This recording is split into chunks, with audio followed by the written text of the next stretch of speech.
Opening the door for queenside development, this knight immediately aims to influence the center and prepare for a flexible pawn structure. Mirroring the knight's development immediately creates symmetrical tension, hinting at a positional duel rather than an immediate tactical clash. Paving the way for a fianchetto, preparing kingside development and eyeing the long diagonal. Black prepares a fianchetto, mirroring white's intent while creating solid diagonal pressure. Positioning the bishop on the long diagonal, eyeing the center, prepares for rapid development and potential kingside pressure. Black mirrors white's fianchetto, creating a symmetrical pawn structure and developing their bishop to a powerful diagonal, eyeing the central squares. Securing the monarch now prioritizes safety, allowing development to continue without immediate threats looming.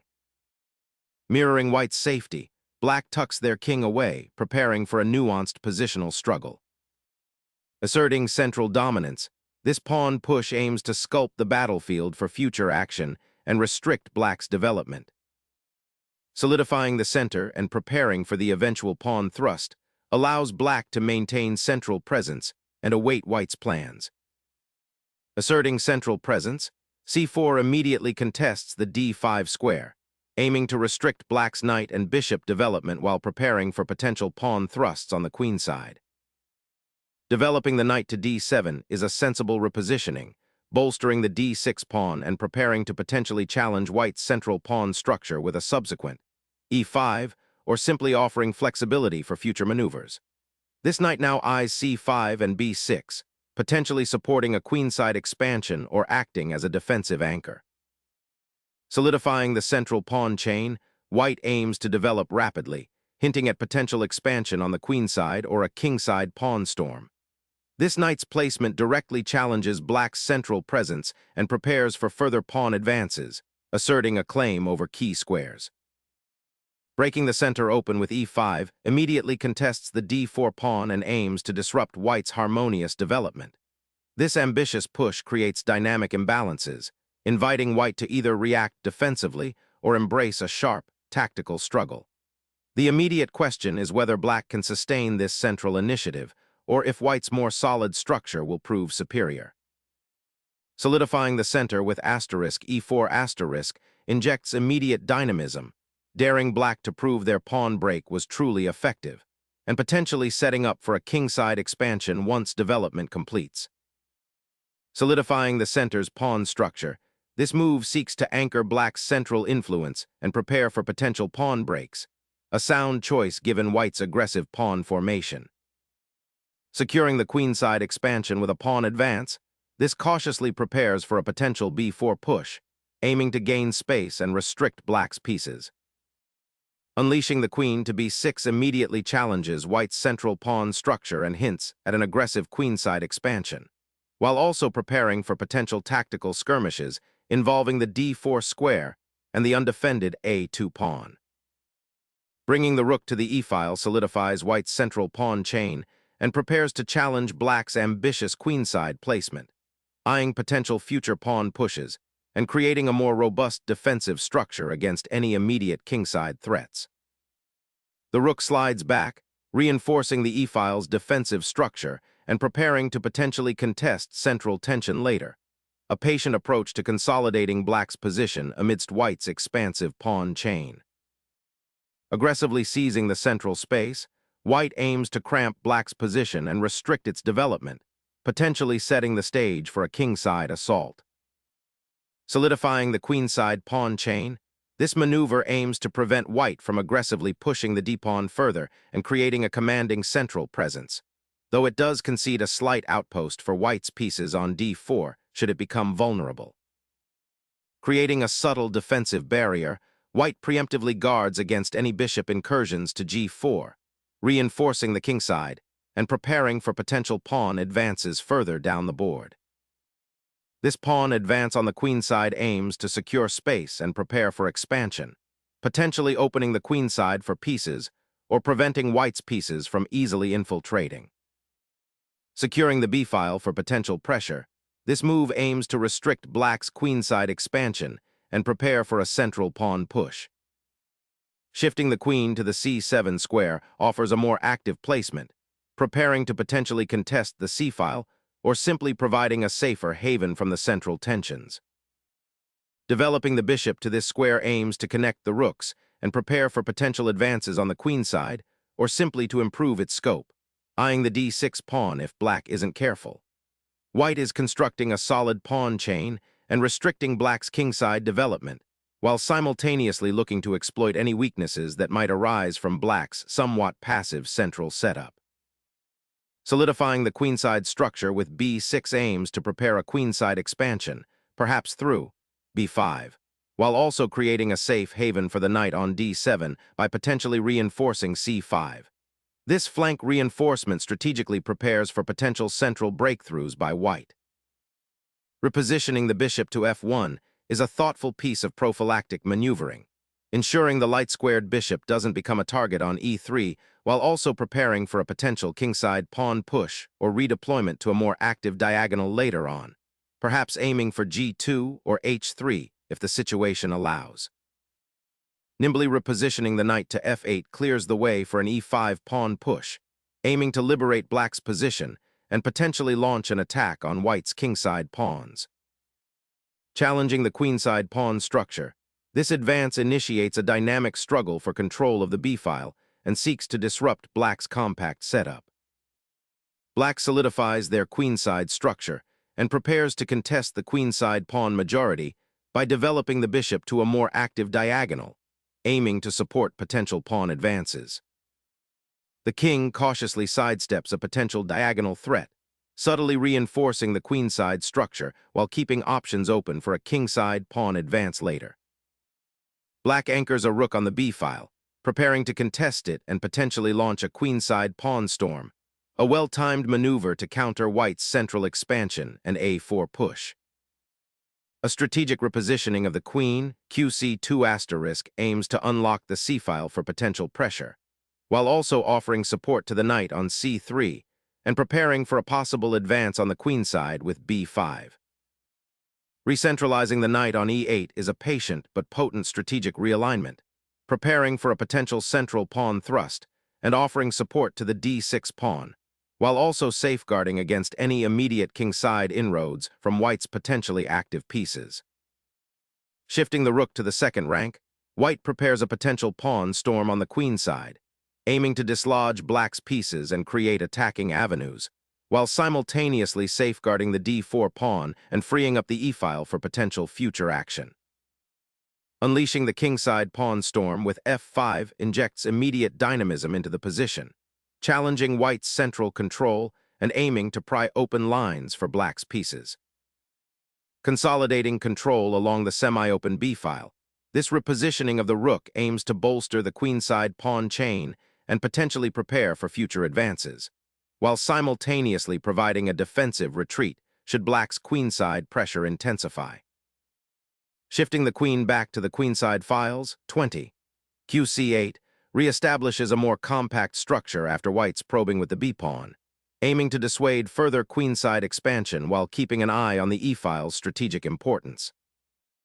Shattering the pawn chain opens the b-file, offering a more dynamic pawn structure for white in exchange for potentially isolated pawns later. Observe how this dramatically alters the landscape of potential piece activity and pawn breaks.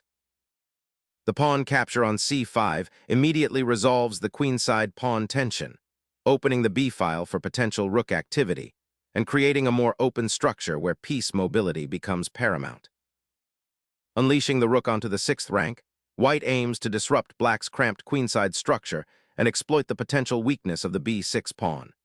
This aggressive maneuver forces black to react immediately, potentially leading to a more open game where white's piece activity might shine. Consider how this rook placement creates new attacking avenues while simultaneously pressuring black's entire queenside pawn chain. Sacrificing material to unclog the queenside and gain activity is a bold response to white's queenside expansion, aiming to disrupt the pawn chain and open lines for counterplay against the enemy king. The rook's capture on b6 initiates a fundamental pawn structure shift, eliminating a key defender of the c5 pawn and simultaneously opening the b-file for white's remaining rook, promising aggressive pressure. Challenging the central pawn chain and seeking counterplay, this bishop redeploys, aiming to support the advance of its knight and contest the now-open b-file. The rook retreats, a strategic repositioning to a more active square, anticipating potential pawn pushes or defending against counterplay along the b-file, while also preparing to support a future kingside advance or connect with other pieces for coordinated action. The knight's journey to g7 signals a defensive repositioning, aiming to shore up the kingside and potentially prepare for a future kingside attack once its development is complete and the queenside pressure eases. Repositioning the bishop to an active diagonal, aiming to challenge black's centralized knight and prepare for potential pawn breaks on the kingside. Shifting the bishop to the queen's flank aims to prepare for potential pawn breaks like f4 or to activate it on a more open diagonal should the center dissolve, but it relinquishes control over the critical central squares and potentially creates a blind spot on the light squares. Intensifying pressure along the queenside, the queen repositions to target weaknesses in black's cramped pawn structure and create potential entry points for white's rooks. Recognizing the pressure building on the queenside, black endeavors to reorganize the bishop's defensive post, hoping to bring it back into play and contest the potentially exposed b-file, while also creating a subtle retreat square for the knight should the central pawn structure collapse. Suddenly, the queen ventures onto the 7th rank, aiming to disrupt black's pawn structure and potentially isolate the king.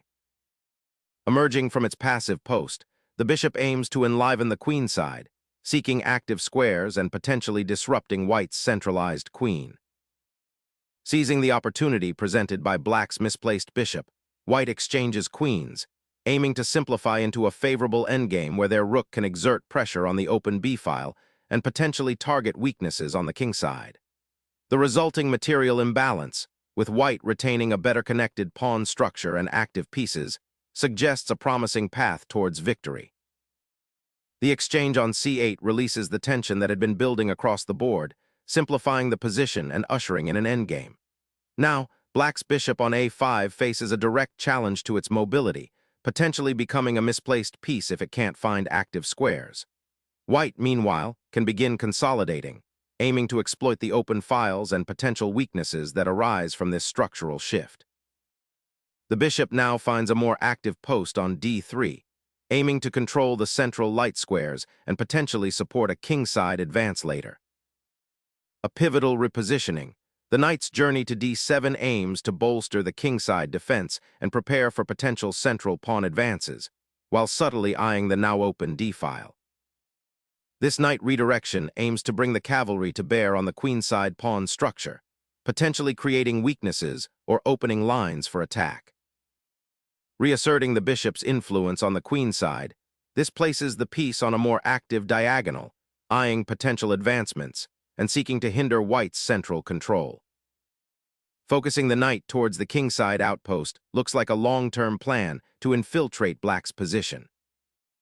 The decision to capture the pawn opens up the f-file, creating immediate tactical possibilities for your opponent to exploit the now exposed kingside. Consider how the central pawn structure has fractured. The pressure on the d6 square is now significantly reduced, which could allow white to develop their pieces more actively and coordinate an attack. While regaining material might seem appealing, the positional consequences of accepting this pawn exchange are substantial. You've traded a central pawn for a wing pawn, potentially simplifying white's task of attacking your king. Reclaiming the bishop solidifies control over key central squares, preventing black's knight from finding any useful outpost and preparing to exploit the isolated d-pawn once the dust settles from this exchange. The knight now repositions, seeking a more active role, potentially eyeing the weak squares around white's king or supporting a central pawn advance. Solidifying the kingside pawn structure now aims to prevent any immediate counterplay from black's knight and bishop battery. Exchanging those knights simplifies the position, but it also opens up the f-file for white's rook, potentially creating activity. Black's king looks a bit exposed now with fewer defenders nearby. The capture opens up the f-file directly towards the black king, presenting immediate attacking possibilities and potentially disrupting black's intended defensive setup. The knight's retreat to e8 aims to escape the pressure and potentially reinforce the kingside defense, but it leaves the c8 square momentarily unguarded, which could be exploited by white's bishop. This knight's sortie aims to disrupt black's carefully constructed pawn chain and potentially exploit weaknesses on the queenside. The opening was a ready opening, leading to a symmetrical pawn structure for a while. White played a solid setup with g3, bg2, and castling. Black mirrored this setup. White then aimed for a central pawn push with d4 and c4, creating a central tension. Black responded with e5, challenging the center. After some maneuvering, white initiated a queenside expansion with a3 and b4. Black defended with a6 and b6, then brought the queen out to qb6, aiming to put pressure on white's queenside. White responded with a rook lift to re1 and a pawn push with d5, creating an isolated d-pawn for black. Black tried to exploit the open files with qb6 and then later f5, but white maintained central control. After a series of exchanges, white gained an advantage in space and piece activity. The current move, nc3, is a logical development aiming to increase pressure on the d-pawn and prepare for further central action or a queenside attack. Reclaiming the open diagonal for the bishop, this move seeks to activate the piece and prepare for potential counterplay, aiming to disrupt white's centralized knight and prepare to challenge the c-file should it become more active. Unleashing the g-pawn aggressively seeks to pry open the kingside, aiming to expose black's monarch and create attacking avenues. A bold decision given the otherwise relatively quiet position. The knight's repositioning to f6 immediately challenges the pawn chain's integrity, threatening to dismantle white's central control and potentially open lines for black's pieces towards the kingside, especially if the f-pawn advances. Initiating a strategic redeployment, the knight embarks on a circuitous journey back to its starting square, aiming to reposition for future action, perhaps to support a pawn push on the kingside or to contest the crucial central squares. Preparing to reorient the bishop to a more active square across the board, aiming to support the knights and potentially create pressure on the queenside if white's central pawn push falters. Reasserting control over the central squares, the knight heads back to c3, aiming to bolster the pawn chain and prepare for a potential kingside expansion once the other knight repositions itself. Snatching the pawn opens a dramatic new chapter, exposing white's king to immediate pressure and potentially leading to a dangerous pawn storm on the kingside if the knights can coordinate effectively. The immediate recapture, though seemingly forced, throws open the h-file, creating potential for serious king exposure down the line if black can effectively utilize it, while also simplifying the position for white into a more manageable endgame. Sacrificing the knight to create a passed pawn and potentially open lines toward the exposed white king feels like a desperate attempt to generate counterplay when white's pieces are much better coordinated and poised to dominate the board. Pushing the pawn forward now aims to disrupt black's nascent kingside structure and potentially open lines for the rooks, but it weakens white's own king's safety considerably. The bishop's repose on the exposed king's flank provides a fleeting moment of tactical inspiration, hinting at potential mating nets should white misstep in consolidating their material advantage. The bishop's advance to the third rank aims to improve its scope, now eyeing the weakened pawn structure on white's queenside after the rook exchange. Unleashing the rook to the seventh rank, black reclaims initiative on the open file, aiming to disrupt white's coordinated pieces and create counterplay against the potentially exposed king.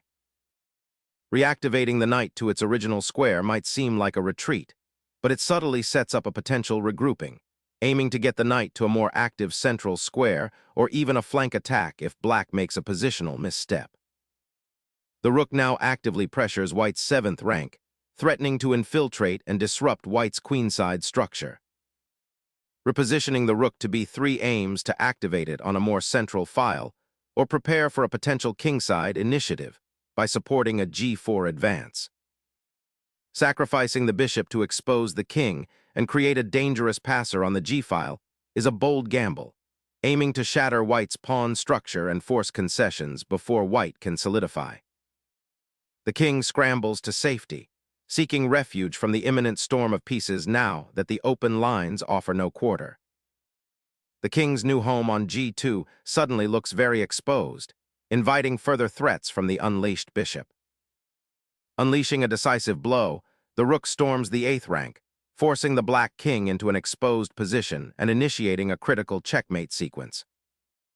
The king's journey towards the center feels precarious, but in this open position, centralizing the monarch is a necessary evil to activate its defensive and offensive potential. Sacrificing the bishop opens up the king for an attack, but it also clears the way for the rook to become active. Accepting this pawn sacrifice decisively transforms the board into an immediate pawn race and endgame. Gaining tempo on the king with a discovered check is a classic tactic. Here, it forces the black king to a less secure square, potentially opening lines for further attacks. The king's forced journey to e8, from its initial cozy spot on g7, now exposes it to the pervasive threat of the white rook and bishop battery on the 7th rank, demanding immediate defensive adjustments to prevent a swift collapse. The king finds itself in a perilous spotlight, forced to dance on the edge of the board under the watchful eyes of white's rook and bishop. The black king, finally out of the shadow of the passed pawn, now confronts its own vulnerability as the white rooks aggressively hunt for weaknesses. Stepping back with the rook forces the opponent's king to a more exposed position, setting up potential discoveries. Seeking refuge from the perpetual checks, black retreats the monarch to the relative safety of the d-file, a defensive maneuver aiming to consolidate after the king's prolonged exposure on the queen side. Sacrificing the pawn on f7 initiates a desperate but calculated attempt to reignite the game by forcing a perpetual check.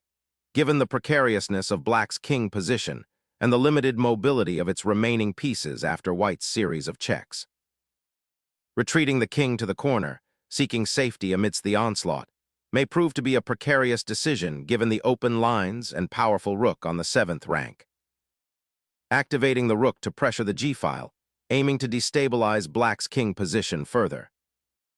Seeking to escape the suffocating pressure of the open files, the black king attempts to find sanctuary behind its remaining pawns.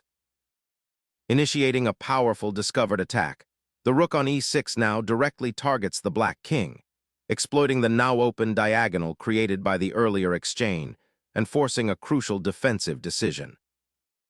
The king, now exposed on the 7th rank, faces a desperate race against white's remaining pieces, seeking any haven as the endgame collapses.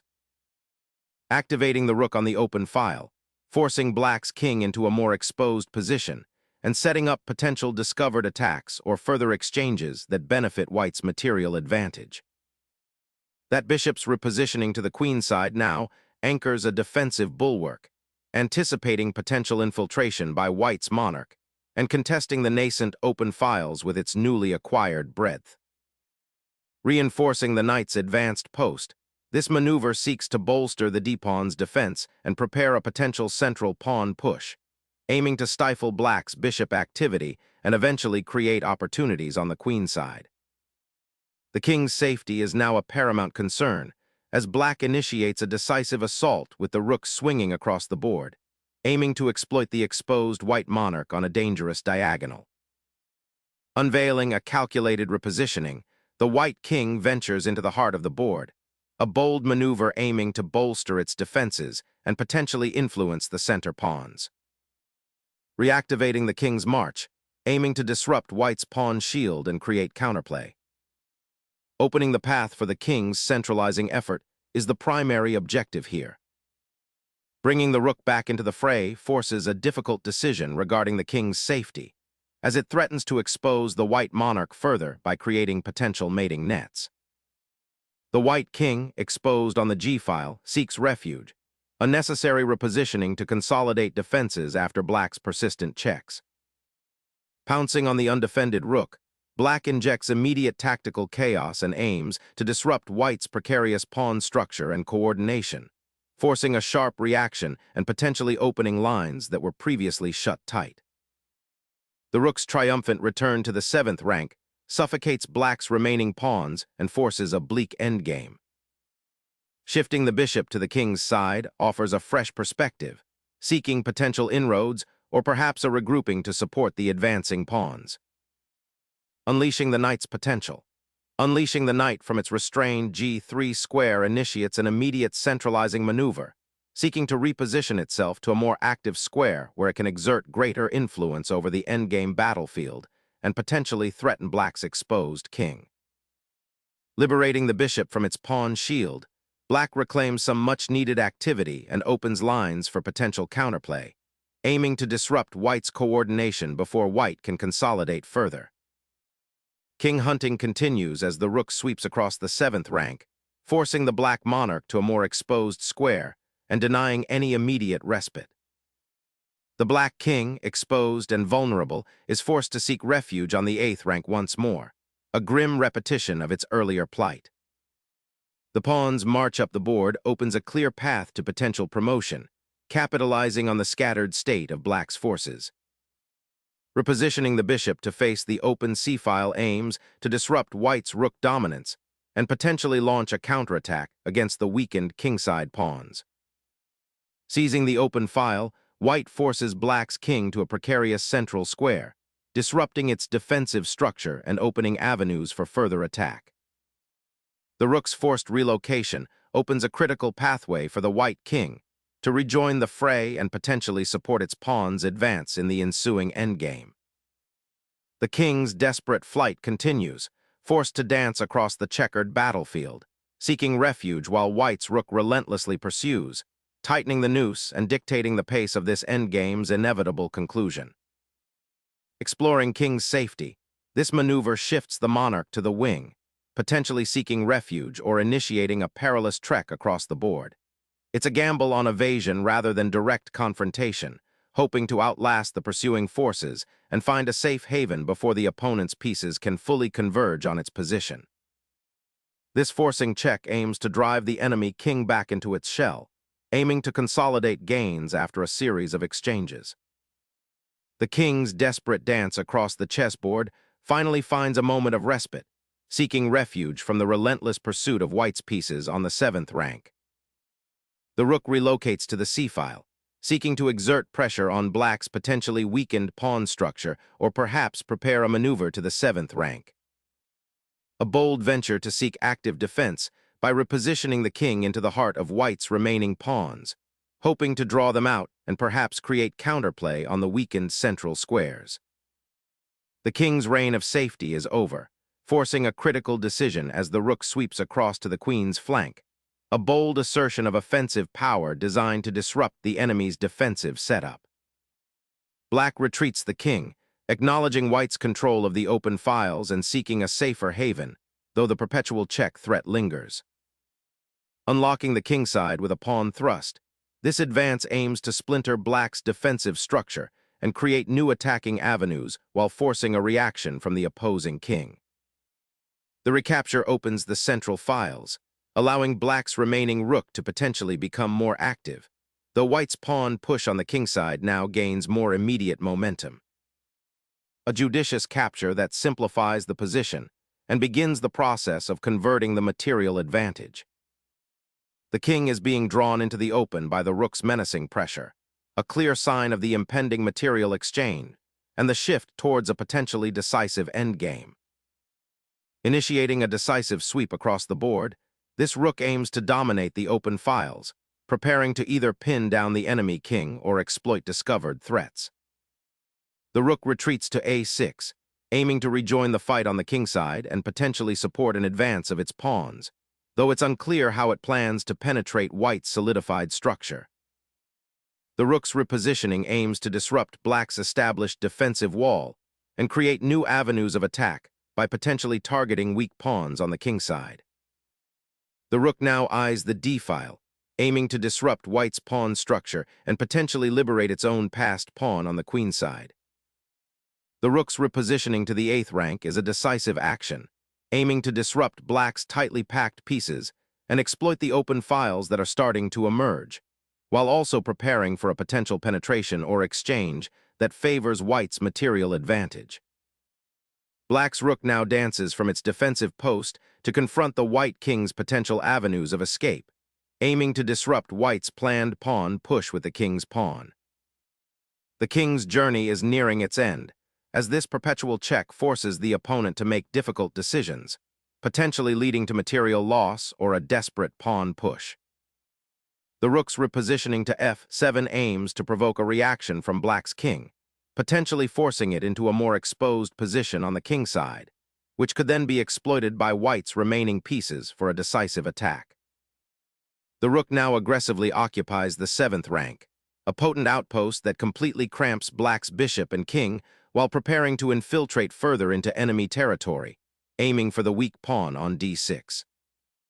The king's exposed position is now the most glaring vulnerability, and a swift advance with the rook will exploit this weakness. The king finally escapes its restrictive pawn structure, seeking active participation in the endgame by venturing towards the center. Prioritizing piece activity over pawn structure, the king now ventures cautiously towards the center, seeking active participation in the looming endgame scenario. Reclaiming the open file allows white to begin a final push towards the black king, aiming to exploit the awkward placement of the black rook and the exposed monarch. Protecting the bishop from the rook's advance is a sensible reaction, but it allows the white rook to dominate the 7th rank. The white rook aggressively penetrates to the back rank, forcing the black king into a defensive posture and opening up possibilities for further pressure on the f-file. The king's exposure on the king side offers a glimmer of counterplay, but vigilance is paramount as the knight on a7 struggles to find an active role amidst this pawn storm. Unlocking the file provides a crucial avenue for the rook to re-enter the fray and potentially support a decisive pawn push, now that the enemy king's defensive structure has been compromised by the rook's recent foraging. The black king, having endured a perilous journey across the board, now seeks sanctuary behind its remaining pawns, a desperate attempt to consolidate its weakened defenses. The rook's repositioning to the 8th rank now prepares to contest the open b-file, a crucial corridor for potential infiltration into black's weakened pawn structure. The black king, having navigated a perilous journey across the board, finds itself momentarily illuminated by a checking light, forcing it to retreat once more into the relative safety of its pawn shield, a stark reminder of the ever-present dangers lurking in the open. Pivoting the king to safety from the open file is the paramount concern as the rook relentlessly probes. The bishop's retreat to c6 finally solidifies the pawn chain, transforming a somewhat passive defense into a potential launching pad for counterplay, aiming to disrupt white's queenside expansion and exploit any overextension. The rook gracefully retreats, seeking a more active post on the 7th rank, aiming to disrupt black's connected passed pawn on the king side. The knight's foray to f3, a classic check, injects immediate tension, forcing the white king to a precarious patrol duty on g2. This sudden disruption aims to exploit any lingering awkwardness in white's kingside pawn structure, potentially opening lines for further piece activity or creating opportunities for a decisive tactic if white miscalculates the king's safety. Initiating a king hunt across the board, aiming to exploit the exposed black monarch while defending the vulnerable pawns. This maneuver forces the white king to the edge, where it's susceptible to further checks and potentially trapped if the black rook can coordinate with the bishop. The king's newfound sanctuary on f2 offers a bit of breathing room, but its proximity to potential threats along the 3rd rank and the open g-file remains a significant concern. White must now carefully consider how to consolidate or exploit the recent exchange of pieces before black's rooks can exert more pressure. The pawn storm advances, aiming to pry open the queen side and create a passed pawn. Dominating the open file, the rook now eyes potential advances down the rank, threatening to unravel black's position with newfound pressure. Pushing the pawn here gambles for queenside space, but it might overextend and leave itself vulnerable to white's active rook. Unlocking the knight's potential on the queenside now, aiming to disrupt black's pawn structure and create new attacking avenues. The rook's repositioning to the flank offers support for the pawn's advance, aiming to create a passed pawn and disrupt white's kingside structure. The knight repositions, aiming to contest the critical central squares and support a potential pawn advance. The rook's position on the 7th rank, supported by the bishop, exerts significant pressure on the white king's defenses. This move aims to regroup the bishop to a more active diagonal, potentially eyeing weaknesses on the king side or supporting a pawn push. The king bravely steps forward, seeking sanctuary and aiming to participate in the unfolding action on the queen side. The rook's repositioning to the third rank aims to create potential counterplay along the c-file, offering a more active role for the piece and probing white's setup for weaknesses. Shifting the rook to the b-file is a clever repositioning, aiming to bring this powerful piece into the fray on the queen side and potentially support a pawn push or control open lines. Sacrificing the rook like this looks like a desperate attempt to break through, but it's a complete miscalculation. Black will simply recapture with the knight, and the pawn structure will be significantly weakened for black, leaving their king exposed and their pieces uncoordinated. White now has a clear path to consolidate and advance their own pawns, ultimately leading to a winning advantage. This aggressive gesture unfortunately backfires, opening up vulnerabilities that white can exploit with precise play. The rook's sweeping diagonal provides a decisive check, forcing the king to abandon its defensive posture and opening a path for the remaining pieces to finish the game. The rook's sacrifice clears a path for the monarch to find sanctuary, aiming to create a decisive passed pawn from the king's side. Securing the open file for potential penetration. Securing the rook on the file creates an immediate threat to white's pawn structure, potentially forcing concessions or opening up lines for black's remaining pieces. Stepping onto the 8th rank, the rook solidifies the outpost and prepares for a decisive push toward black's vulnerable pawns. The rook's retreat to the 2nd rank aims to support potential pawn pushes on the king side, but it risks becoming somewhat passive if the opponent can effectively challenge the file. The king, no longer exposed on the king side, now embarks on a journey across the board, seeking refuge on the queen side, where it can potentially support the remaining pawns. Black's pawn pushes forward, aiming to disrupt white's rook's outpost and potentially create a passed pawn, but it leaves its own king slightly more exposed on the queen side. Guarding the critical pawn from immediate annexation opens up avenues for the monarch to seek safety, a necessary precaution as the rook relentlessly harasses the black queen. The king's march towards the queen side, a desperate attempt to find active participation, now faces a critical juncture where its safety hinges on a delicate balance. Unveiling the king allows immediate danger as the rook on a2 is now a tempting target. Preserving the king's safety must be paramount. A desperate lunge forward, aiming to disrupt white's tightly controlled pawn structure, but it leaves black's king exposed and may lead to a rapid unraveling of his remaining defenses. Navigating the immediate danger, the king steps back onto a more defensible square, preparing to re-engage in the fight.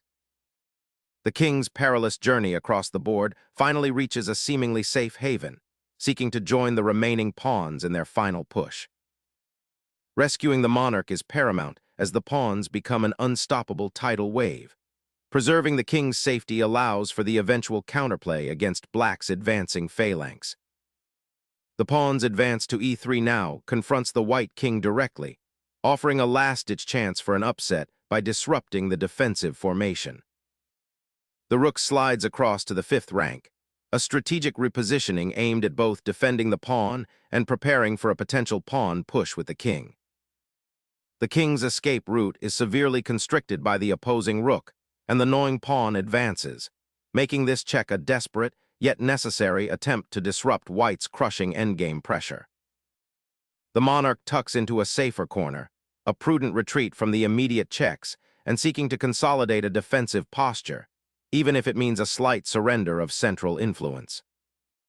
The passed pawn on the file races forward, threatening to become a queen and changing the complexion of the endgame entirely. The rook's patrol on the 7th rank is about to be shattered, forcing a difficult decision on how to redeploy it given the pawn's unstoppable march and the bishop's entrenched position. A bold gamble to bring the rook back into play, hoping to create counterplay along the 2nd rank. Analysis asterisk. The current position is a complex endgame where white has a material advantage, a pawn, and a slightly better pawn structure. Black's king is exposed, and white's rook is very active. However, black's rook on a2 is also strategically placed, threatening to penetrate white's position. The move 98, rb2 is an attempt to stir up trouble. Black is trying to activate the rook.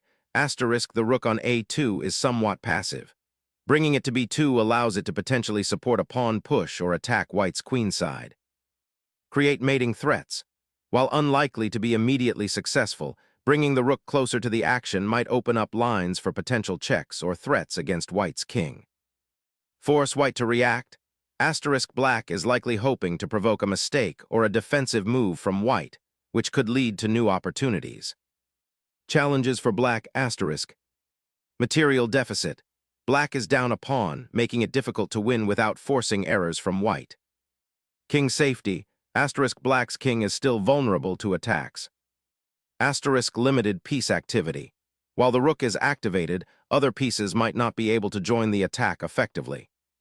White's likely response. White will probably aim to consolidate their advantage and prevent black's counterplay. Moves like rack 7 to secure the pawn or bringing the king closer to the center are likely candidates. White needs to be careful not to allow black's rook too much freedom. Overall. This move is a desperate attempt by black to complicate matters and find a way back into the game. It's a high-risk, high-reward maneuver that will test white's defensive skills.